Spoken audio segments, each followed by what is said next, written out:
Good morning, everybody, and welcome to today's virtual program and a special program that we're doing in partnership with Jane's Walk, New York City. My name is Andrew Gustafson. I'm from Turnstile Tours, and we're going to give people a few more minutes to continue joining our group today. Just a few housekeeping notes about how the program works. So we encourage people to ask questions, which you can do through the chat. So my colleague Brian is behind the scenes on the chat, and we'll be passing your questions along to our guests. In just a few minutes, we're going to go live to Lakeside and Prospect Park.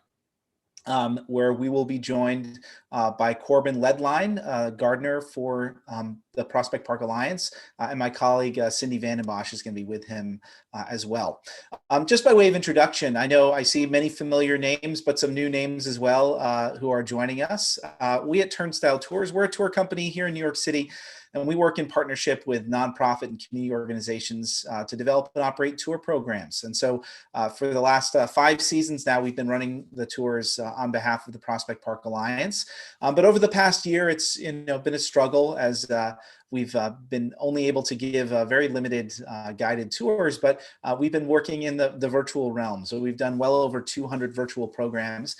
So I wanted to encourage folks to visit our website, turnstyletours.com.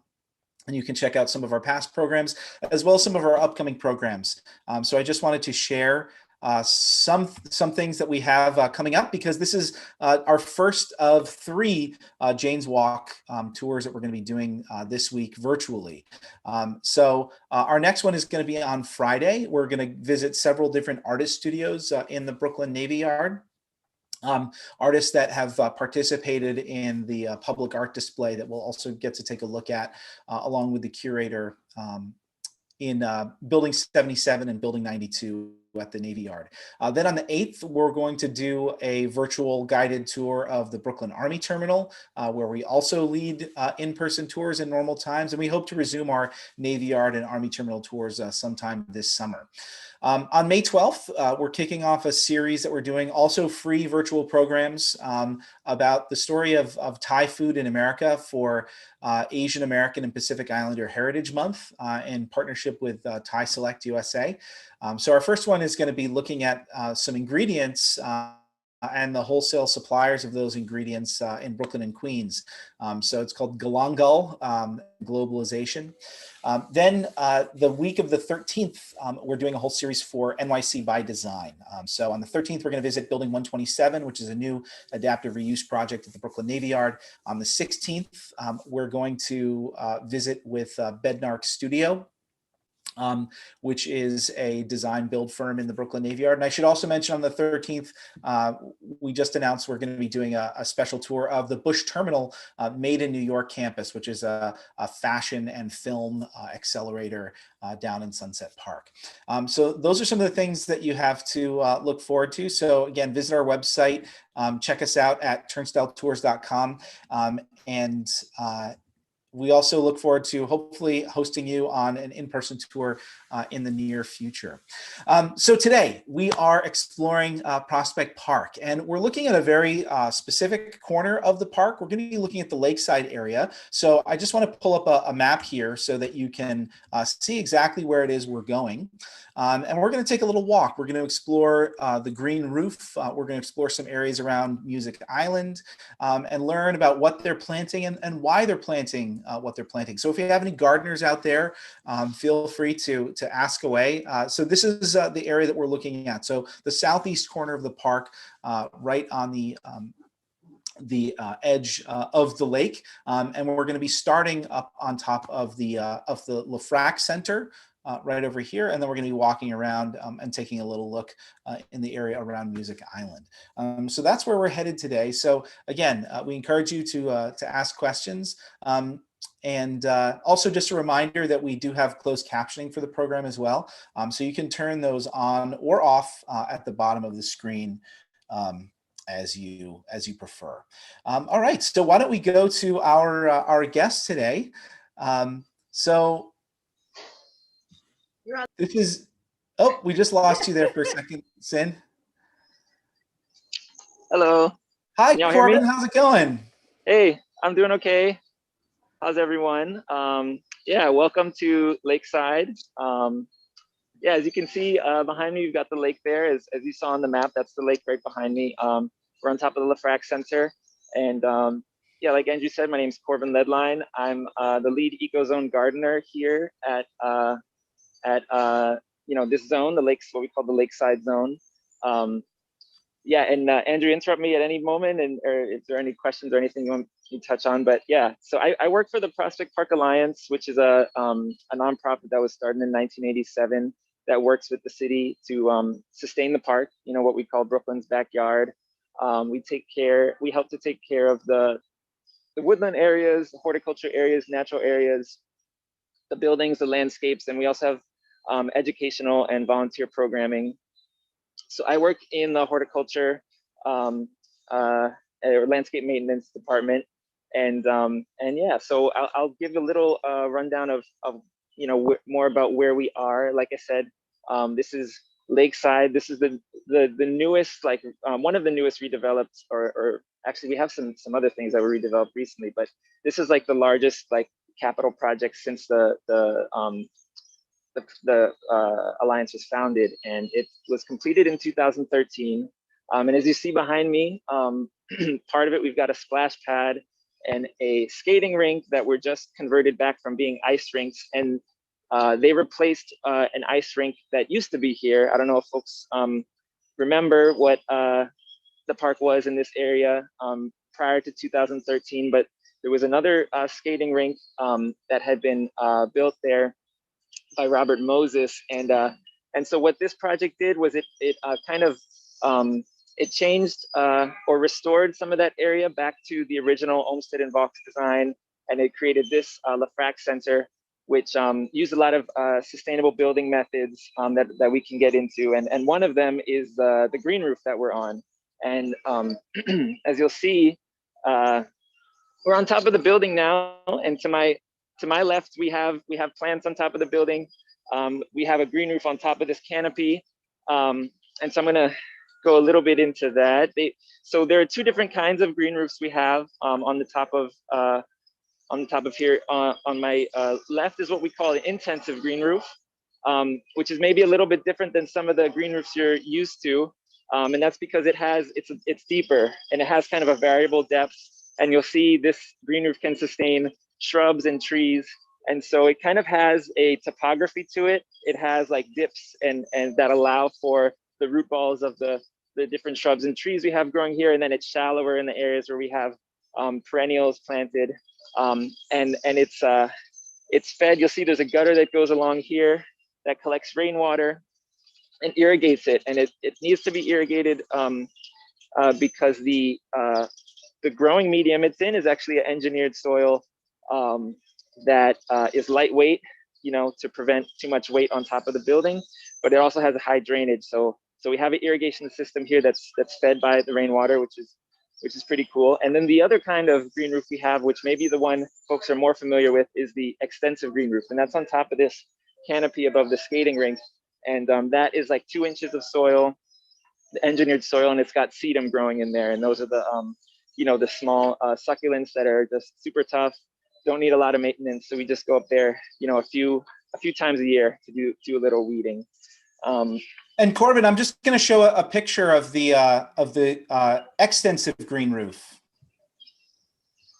Yeah, is that the one with Chris up there? Yeah. Yeah. Yeah. So yeah, we just get a ladder. We go up there a few times a year. Some birds might deposit some seeds, and then so we just got to clean that up. But yeah, it's super low maintenance.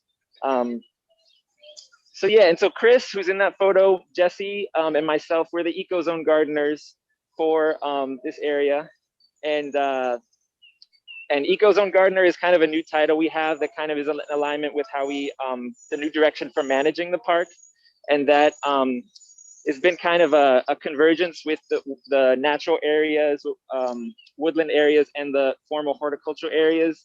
Over the years, the kind of philosophy and methods of landscape management in those two areas have merged, and so now we have folks like myself who do both management in the woodland areas surrounding here and in the formal horticultural areas. And the management of the two areas are different, but more and more we're as far as like what we're thinking about when selecting plants is very much aligned, and a lot of that has to do with heavy emphasis of native plants, supporting wildlife, and also making it just beautiful experience for park goers. And so I guess what I'm going to do now is I'm going to give a little. The music just came on. Gonna go through some of the plants we have here and talk a little bit about more of some of the design considerations, and then get into some of how we maintain a space like this.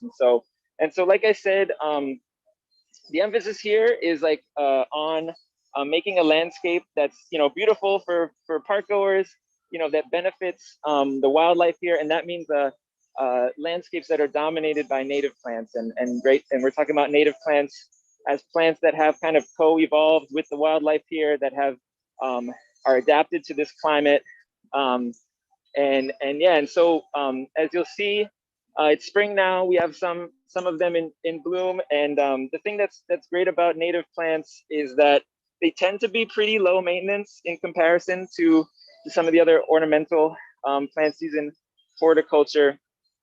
And so once you get them established, the idea is to get them established, and then you can do some maintaining here and there, but it's they should be at a place where they can be pretty self-sufficient. They provide nectar, pollen, seeds and berries as food sources for wildlife, and they also provide shelter, which is great. I don't know if you could see, this is a really interesting plant. It's called Ruse Aromatica. It has these tiny yellow flowers. This is a fragrant sumac, and it has a kind of like, I guess this is kind of like a citrusy kind of smell. Unfortunately, you can't smell through Zoom, but it's cool. It kind of it's like a low growing shrub, and it provides a lot of shelter for different wildlife, which is great.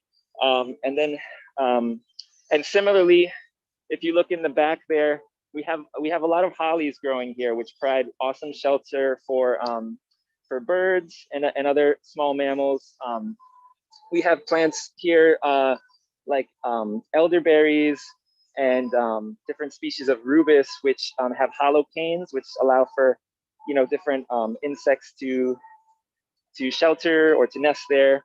And so those are some of the considerations or the benefits that come from having native plants that have specific relationships with the wildlife. And before we go over there, I just want to show y'all this one plant that I particularly love. It's called Aguila Gardeni, and it's towards the end of its bloom time, but the flowers are still out, and it's in the witch hazel family. And if you see like the buds here, they look very similar, and the leaves look very similar to witch hazel, but the flowers are very different, and they have this like bottle brush thing going on. They're just like really interesting, unique looking shrub that we have here that I really enjoy. And so we're gonna cross over here. Please holler if there are any questions. Yeah, Corbin, we had a question, which is, so how do you you talked about some of the factors that go into making the decision, for why you choose certain plants. But how do you ultimately decide? Do you get to use some of your personal preferences, things that you particularly like, or how does that decision making work? Oh yeah, that's a great question. Well, here at the LeFrak Center, there was like a formal design, and so we can refer to that design of what was originally put there. And granted, it's like any landscape, it's going to evolve. Succession is going to happen as the trees get bigger and full sun areas turn to part shade, and so that's going to change how we're going to plant in the future. So we have kind of, in this area, we have a palette that we draw from, and part of that with the design is you'll see there are a lot of white blooming plants, yellow blooming plants, and so those are some of the things that we bring into consideration. And so for this area specifically, we kind of have a specific palette we can draw from. In some of the other areas in the surrounding Howard, who did a talk with y'all, who's our forest ecologist, like Howard and the directors of horticulture here, they have like a list of plants that we kind of try to stick to that have that are known to do well in our park, that have great wildlife benefits. And so we then have a palette that we can kind of draw from, and that's where our considerations and what we're interested in, you know, it's kind of like always a conversation between like what we're thinking, what they're thinking, and like also based on our experiences of what works here in the park. So yeah, I hope that helps. And speaking of plants, Margot had a question, which was that witch hazel-like plant that you pointed to before. What was the name of that? Oh, it's called Aguila Gardeni. Fothera Gardeni, Gardenii. Yeah, I'm blanking on the common name, but hopefully that helps. Usually most of us can't remember the Latin name, but you're the other way around. Yeah, it depends on the, you know, sometimes I learn the common name first, sometimes it's the Latin name, and one of them ends up sticking. So you'll hear me using both. So yeah, so I just want to point out some of the other interesting plants here. This one, well, we have this beautiful dogwood, and you see I have a robin in there. And this is a Cornus florida, and yeah, the dogwood, many of you I'm sure are familiar with them. It's just like a beautiful ornamental tree. It has these like really nice ornamental bracts, which are the white pieces on, you know, bordering surrounding the flower, and then the flowers are actually the actual flowers is this little cluster here. But yeah, we have a number of dogwoods, like super beautiful. We have in here on the ground below, we have this awesome plant. Yeah, this awesome plant, Yarrow. And it's kind of has this like fern-like look. Folks many are probably familiar with it. Has some medicinal uses, but this is actually a non-native species that was what we call naturalized. And so it kind of like plays well with others. It's not super invasive, not in the park at least. And you see it's like growing alongside. We have some mountain mint, which is one of my favorite plants here. And we'll see there's some Monarda, but the mountain mint is a native mint, Pycnanthemum muticum, short-tooth mountain mint. And when it comes to the late summer into the fall, like this place is like absolutely buzzing. Like they love the mountain mint, the different pollinators. And then maybe to just like highlight, you know, going to talk a little bit about the management of our approach to management. And you know, we try to follow some of the principles of ecological landscaping. And so that's like a little bit different than some of the kind of more conventional horticultural methods. And so you'll notice that, you know, in the mountain mint here, the seed heads are still up. And so some of the things that we try to do is, you know, both in the more, you know, increasingly in the horticultural areas, and definitely in the woodland natural areas, is like to kind of mimic the processes of the forest. And that might include like nutrient cycling. So we have a practice of not kind of removing the seed heads and the dead stalks and taking them elsewhere. You know, we're leaving them up and allowing them to molt naturally, or if we have to, we'll like leave them at the site. And what that does, which is good, is another way that supports wildlife, is the seeds on the seed heads. They stay for the migratory birds to eat, for other small mammals to eat, for insects to eat, and also it provides nutrient cycling. So like, you know, the nutrients that were drawn up to give the energy of the plant to create those stalks then gets deposited back into the soil and feeds the plant. So that's like part of our approach to management. And another thing, this is the Monarda. You hear it, and is, you know, this is also in the mint family. This is some common names include bee balm or wild bergamot. It has these like serrated leaves, which is a good way to kind of differentiate them from the mountain mint here. And this is an awesome plant. Bees, all kinds of pollinators love it. In the fall, they're also buzzing all around it. But another thing that's great about many native plants is that they have what's called a, specific relationship with a certain pollinator or a kind of wildlife. Like a common one folks know is like the relationship with milkweeds and monarchs, how the caterpillar will, only feed on the milkweed. And we do have Asclepias tuberosa, which is like a butterfly weed. So, and we do get monarchs here, which is awesome. But the Monarda is another one that has a relationship with a kind of native bee called a sweat bee.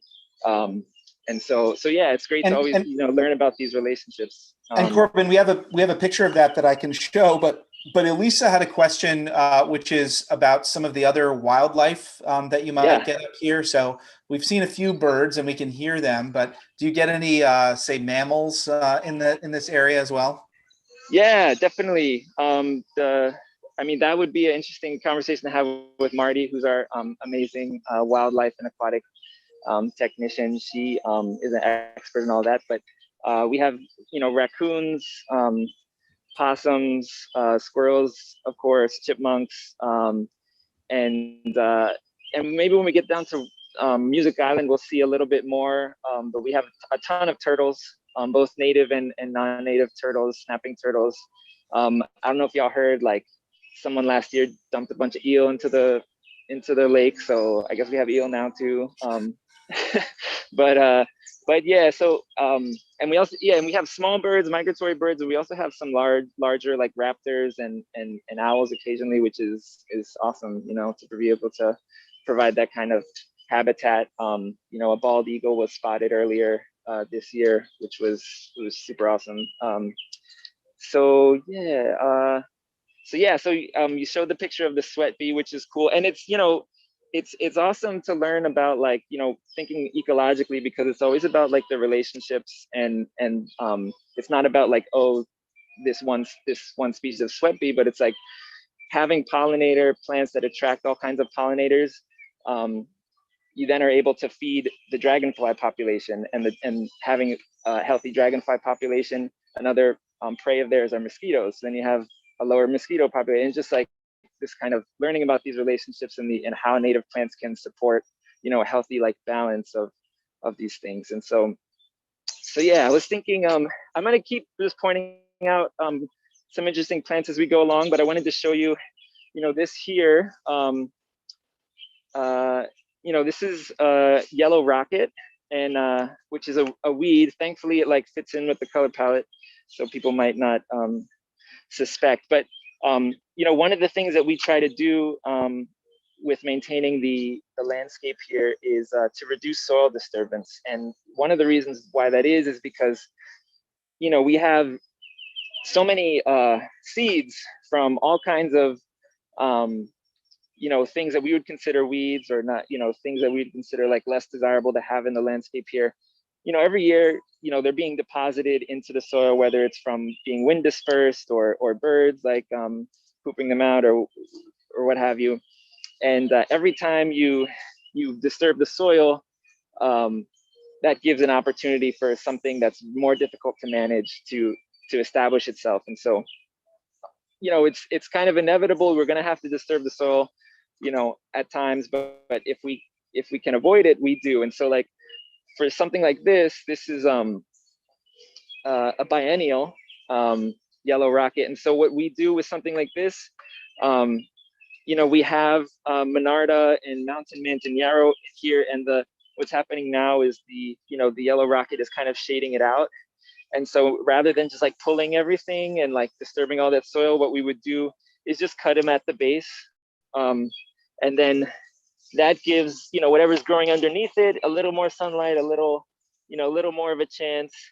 And hopefully, because like all of its energy has been going into producing these flowers and seed heads and stuff, it won't have enough energy to kind of grow back. And so, like, that's with like annuals and biennials, that's kind of our approach, and that kind of helps. We did a planting here in the fall of 2019, and then with COVID, there was like a period where we weren't coming in, so we weren't able to be on top of like caring for the new plantings here. So there were some casualties, but some made it, and we're trying to support them as much as we can.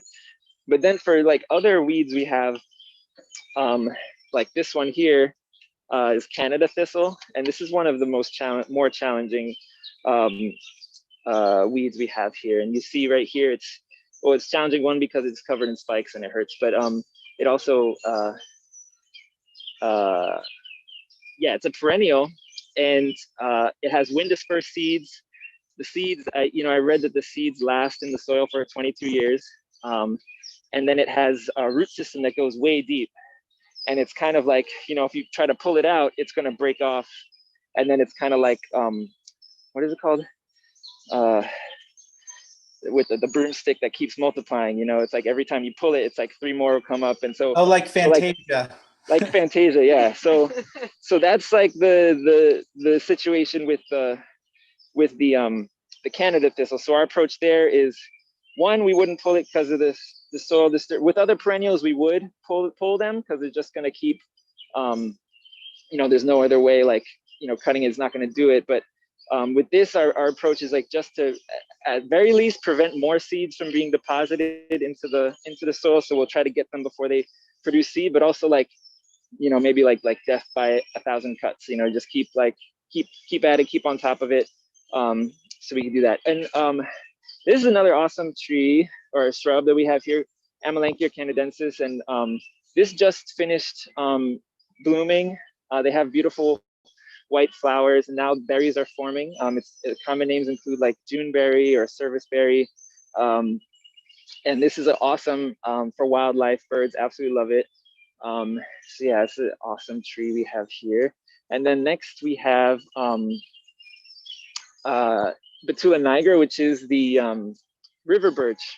And one of the things we try to do is make sure that there are things interesting, both for wildlife and for humans year round. And so one of the things that the considerations is then in the winter, like making sure they're like what we call winter interest. So like this bark is like really beautiful, really ornamental of the river birch. And so that's something that's kind of like stands out in the landscape in the winter, but throughout the year, it's super beautiful. And another thing I think that's noteworthy about, including trees like the river birch, or, there's some other trees like sweet gum, like trees that have a native range that goes further south and also is like adaptable to different kinds of environments. Like the river birch, for instance, as the name would suggest, like is happy on a riverbank, like it likes having its feet wet, but it could also be up here in a drier area. Thinking about climate change and how which trees or plants are going to be able to adapt to a changing climate. So like the river birch is like one that, because it has a distribution that's so wide down the southeastern US, like that is one that we might assume might be able to better handle some of the changes in climate. Whereas, it's sugar maple, sadly, is one of the trees that is expected to have a tougher time in this area as the climate warms up. So yeah. Corbin, you mentioned before this concept of planting pallets, right? And a lot of those pallets that they're devised with climate change and using climate models in mind, right? Yeah, definitely. And that would be some, I believe Howard spoke about that at his tour, but that's something that, the forest ecologist, kind of drawing from the data and the science, what the scientific community, their research is suggesting. That's kind of where we might get some of that information from to help inform, the pallets, the planting pallets. So yeah. So yeah, let's see. Oh, this is a really cool tree that I like also coming up here. It's a shrub rather, Chionanthus virginicus, and this is the white fringe tree. It's in the olive family, which is cool because when it's blooming, it kind of looks like an olive flower from an olive tree, if folks are familiar with it. Really like delicate white flowers. Pollinators love it, and it is native to the eastern US. So yeah, this will be blooming later in the year. So like if folks come through, I believe in the summer, folks can come enjoy this. But yeah, Chionanthus virginicus, and it's the white fringe tree Yeah, it's really awesome shrub. We have a few here. And so, so yeah, so yeah, it's spring now. So we're just starting planting, and we have Chris here, Chris Pierce, who's one of our zone gardeners that works here. And so this is an area that we cleared last summer. We had some awesome interns with us. Shout out to Raven and Guideline. And we cleared this area of mugwort, which is a perennial perennial weed that causes a big headache for us in the park. And it spreads via rhizomes, which are kind of like a lateral underground stem that it allows to kind of like establish itself really well in an area. And so you kind of have to dig up all of the rhizomes, which cause a lot of soil disturbance, but it's like you don't really have another choice. So this is the area we cleared, and now we're planting a few things in the back there. We have Alemus virginicus, which is Virginia wild rye, which is a native grass. And then in the front here, we're planting Penstemon Digitalis. So that's, yeah, these here, it's Penstemon Digitalis. The common name for that is foxglove beard tongue. Yeah, so Chris is planting that in this area, and we'll be taking care of that. And the thing that's cool about Penstemon Digitalis is that it blooms like in the late spring to the summer. So it kind of fills this gap between the spring blooms and the the summer blooms. And sorry, one second.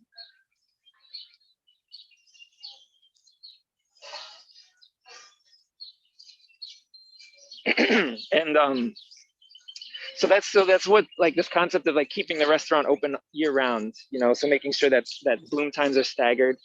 And so Penstemon Digitalis is one of those, and it also has a specialist relationship with a type of mason bee that's a native bee that specifically gets its nectar from flowers in the Penstemon genus. So yeah, so that's some of the planting we'll do here. And then in the coming weeks, we'll be doing a lot more planting in some areas that we've cleared or will be clearing for here in Lakeside and in the surrounding area. So yeah, now we're down. We're off the roof. We had a question actually. Yeah. Where do the plants come from that you're planting? Yeah, it's a great question. Oh, so these plants here came from, we have a nursery bed here where we've kind of like have a bunch of plants that can just be taken in a pinch and like planted in some areas. But we order plants from a few different sources, and it changes based on availability, what we're looking for. Like, I think in our region, we have like quite a number of nurseries that we can get plants from, including Greenbelt, which is the city nursery, and some other ones. I wrote down the ones we ordered from this year. I don't know if that's like helpful, but we got, let's see, there's Long Island Natives, where we got some. Let's see.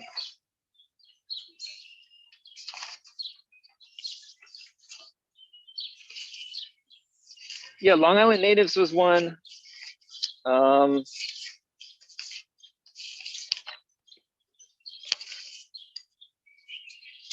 Yeah, I'm blanking on some of the others. I thought I wrote them down.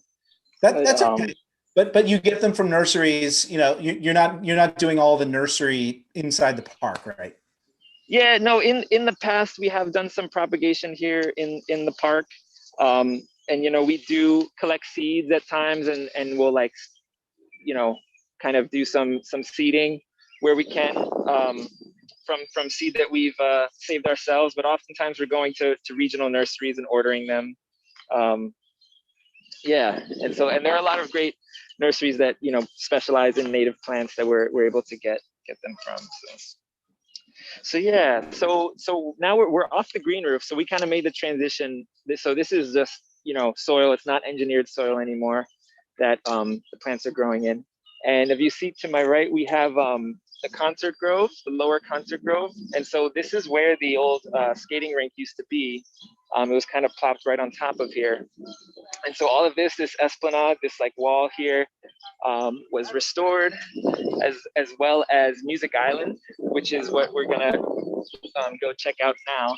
And this was restored back to the original Olmsted and Vaux design. And I was told that, like, you know, as they were doing the excavating, they like found like, oh, a piece of the rail, you know, an urn or something that allowed them to kind of like recreate some of the architectural elements back to like what the original design was, which is cool.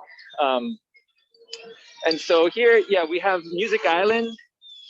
Sorry, excuse the plane going overhead, but we have Music Island here, and the original concept in the design was to, you know, it was called Music Island because you'd have like, the idea was to have musicians here playing, and then folks in the concert grove enjoying it.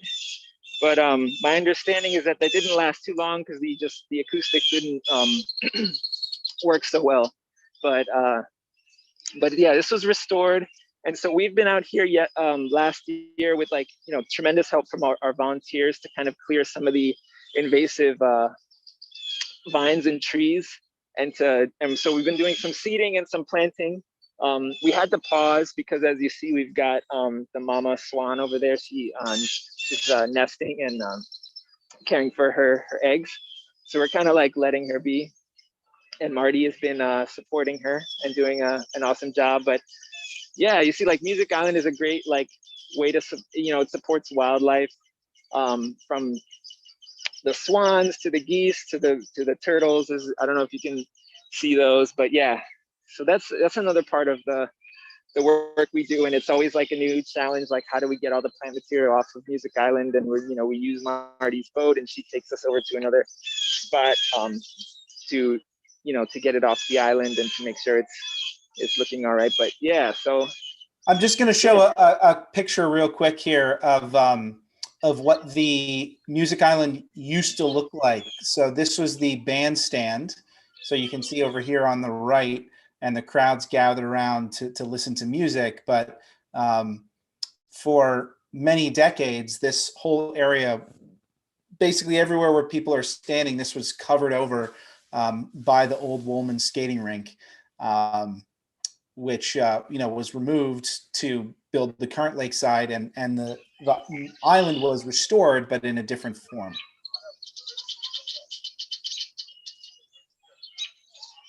We can really hear the bird sounds. Yeah. Hopefully it's not too grating. It's not just birds we have a lot of in this area. There's also a lot of turtles, right? Yes, there are a ton of turtles. We have both native and non-native species of turtle, and that's, you know, Howard's specialty in being able to identify them. And so yeah, they kind of bask on the rocks around here. We also have a ton of fish in the lake, and you can see, I don't know if we can see now, but you know, if you go up to the edge of the lake and you see these kind of spots that have been cleared out. Oh no, you can't see over there, but in another spot, they kind of clean out these little spots where they lay their eggs. And so that's another interesting thing to notice here. But yeah, and so I can keep going if you want me to. We got Phragmites, which is like a super nightmare for us, but something we always like try to maintain to keep a nice view of the island. And with the help of our volunteers, we kind of like pull out the rhizomes from the Phragmites when we can, and try to prevent the seeds from being dispersed throughout the landscape. So yeah. I don't know if folks have any questions or anything. Yeah, so you mentioned a few invasive species that you have to contend with, right?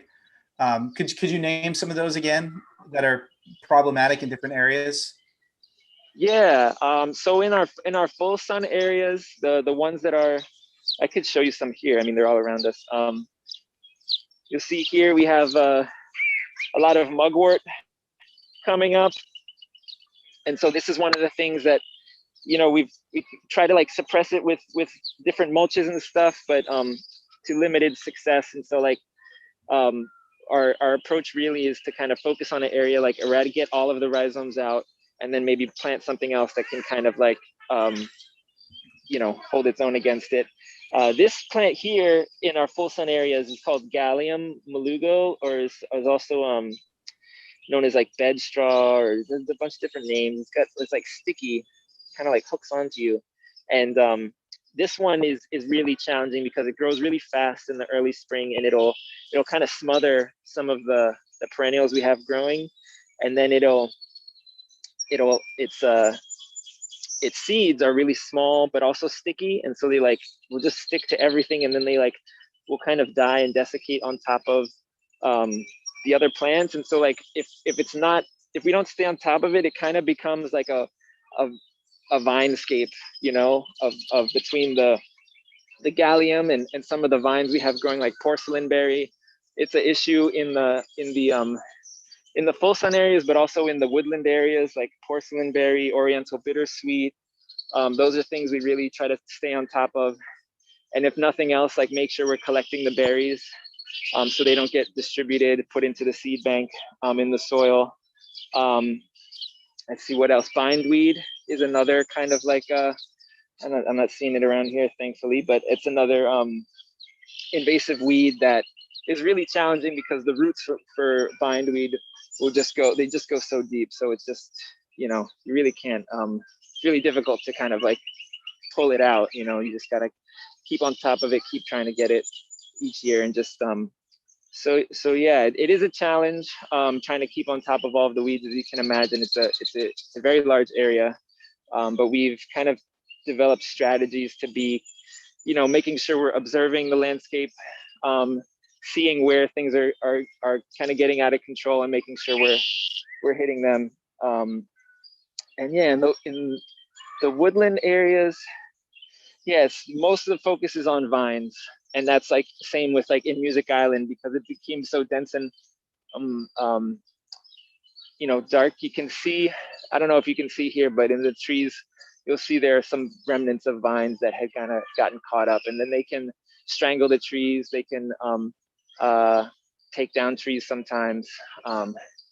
So yeah, so those are some of the most challenging weeds that come to mind. And then there are some like yellow nut sedge, which is a sedge. It's kind of like a grass-like thing that, you know, it can go through 3 life cycles in one year, dispersing seeds each time. So that's really challenging. It's just the point of like making sure we're getting the seed heads and disposing of them, so it's not just like continually depositing them into the seed bank. But yeah, if anybody in the chat has any recommendations on how they manage some of those weeds, we're all ears. We're always trying to learn. Yeah.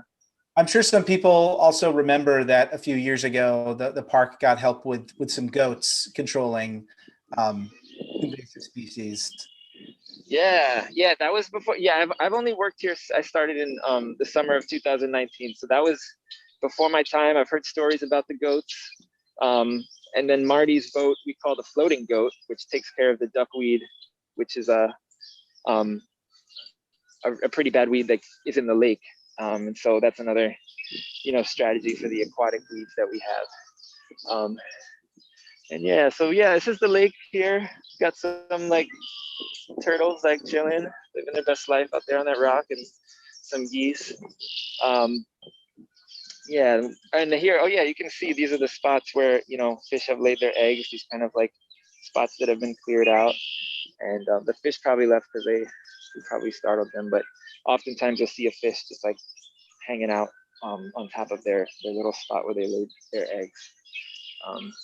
So someone asked a question: what some of like the reeds are in the water? Oh yeah, so we have Phragmites, which is, you know, I think the name is just common reed, and that's invasive. That's also, it's pretty difficult to eradicate. We got to get in there with our waders, and you know, we have like kind of waterproof gloves to try to dig them out. But yeah, so that's what we've got here. Common reed, and so, you know, what we often do is we'll just try to keep them cut down so they're not producing more seeds, because, you know, it is a little easier to dig it out if it's muddy. You know what I'm saying? You can get in there, but when it gets over in like up in another area where it's like, you know, harder soil, then it gets really challenging, because the rhizomes are like very, you know, sturdy, and they're brittle too. And it's like if a little piece breaks off and floats somewhere, it's going to propagate. But we also have the cattails, and that's over here. And I'm sure folks are familiar with cattails, and so these are some of the cattails we've got here. And yeah, cattail is just a really wonderful plant, and try to keep some here without obscuring the view of Music Island. This is not a perfect view we have on Zoom, but they look very similar. They do, yeah. I can try to show you the different. Here we go. We got you can see the common reed. It has this one stalk, and then bits coming off of like a grass. It's got one stalk and things coming off the sides. These leaves coming off the sides. And then the cattail, if you can get down and see, it's a number of leaves coming from the base. And I don't know if you see them side by side. Yeah. They kind of have a different look. But yeah, there have definitely been some casualties of cattails when they've gotten confused for one another. So we got to be careful because they do occupy the same space. So I had a question about the team of gardeners. So how many people are working in your eco zone, and how many gardeners are there generally across the park? Oh yeah, so in our zone, we have 3. We have myself, Chris, and Jesse. We're the eco zone gardeners for what we call the Lakeside zone, and then in total, we have.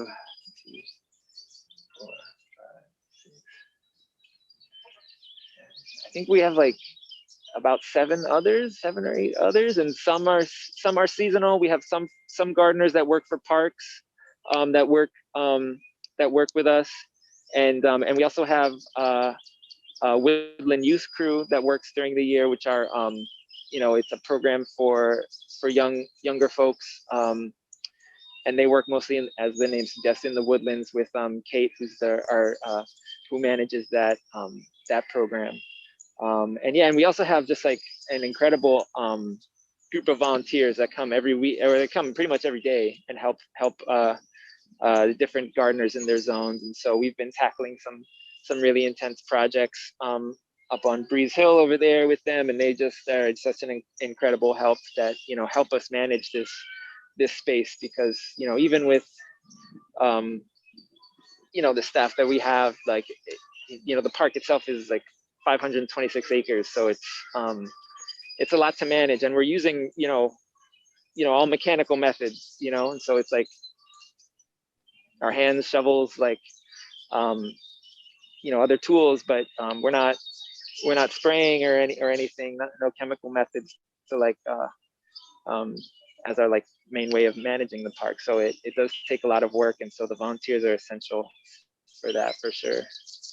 Well, Howie just mentioned in the chat, he says it makes you realize that if it weren't for people like you and the other gardeners, that invasive species would overrun the park.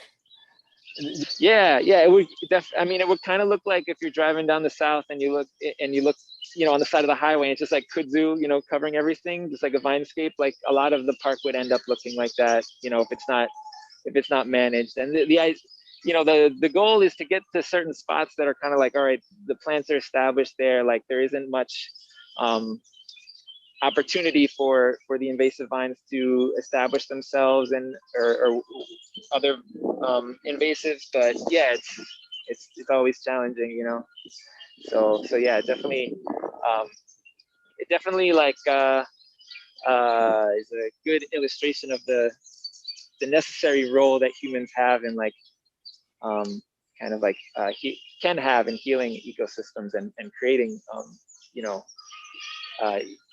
beneficial ecosystems. So yeah. Oh, and we have a frog here. That's another kind of wildlife. I don't know if you're gonna see it, but it's kind of like, you see it right there. Oh, I do see it. So yeah, it's all kinds of cool wildlife you find here. Things that I grew up in Brooklyn, like things you otherwise would not see. So. And Corbin, tell us a little bit about how you got into this, because you said you've been working for the Alliance for about 2 years. Yeah, so I started working with plants through agriculture. I worked at an urban farm in Red Hook after college, a Red Hook Community Farm. That kind of like sent me down a path of working in agriculture and horticulture, and so I've had a variety of jobs in those fields, but and I eventually was fortunate enough to at the right time when the Alliance was looking for a gardener, and I was looking for jobs, that I was able to work here. But it's yeah, it's awesome to be able to to work at a park that I've been visiting my whole life, and to know it in such different, more intimate way. And I appreciate being able to establish a relationship with this area of land like that. I'm able to be here every day and work with it and learn so much from my experiences here and from my colleagues, and yeah, and then also to interact with the awesome people who come through. Yeah, it's in a nutshell, that's how I got here. Yeah. Yeah. And it's cool because you get to both do horticulture and woodland management, which is like, there's never one day that's the same, which is cool. Well, great. If there are any other questions for Corbin, this was so fantastic, and we really only walked, maybe 100 yards, but we saw so many different plants, and it seems like we covered a lot more ground than we actually did because it's so dense right where you are. Yeah, definitely. Yeah, we started up there. I don't know if you could see, but to my left is the LeFrak Center now, and so we just came down back to here. But there's a ton more here in the park. For folks in New York, definitely come through. I'd especially if you can make it in the late summer to the fall, where we've got the mountain mint and the monarda and the goldenrod and the asters. It's just like, it's phenomenal to see all the wildlife and the insects and all the amazing smells that you can experience here. But yeah, there's always something at any time of the year. There's always something interesting to see. So I invite y'all to come down and say hi if you see me. Great. Well, thank you so much. I'm going to turn my video back on. Yeah, so unless there are any last questions for Corbin before we go, I just want to thank you so much for this really wonderful presentation. And I know I learned so much. And just for folks who are with us, since we had this question, we will be sharing on our webpage. So if you come back to turnstyletours.com, you can find this event. And so we'll post the video as well as many of the different plants that Corbin mentioned on the program today. But yeah, Corbin, before we go, any last words you want to share with us? Well, thank you for joining me. I was a little nervous, but that was fun. Happy to do it again. Hopefully one day we'll do it in person. But yeah, support parks. Yeah, so I mean, I think that's a great note to end on, because Prospect Park, it's known as Brooklyn's backyard. It's been such an incredibly important resource throughout the pandemic, and it's obviously, we've had budget cuts as well as massively more users than we have before. So the parks need us now more than ever. So of course, we encourage everyone to become a member of the Prospect Park Alliance to support the park in that way. But also, if you're interested in volunteering, you can go to the Prospect Park website. And they always need volunteers for all sorts of things, including helping with the gardening crew. Yeah. But again, thank you so much. Thank you, Corbin. Thank you to our team, Brian and Cindy.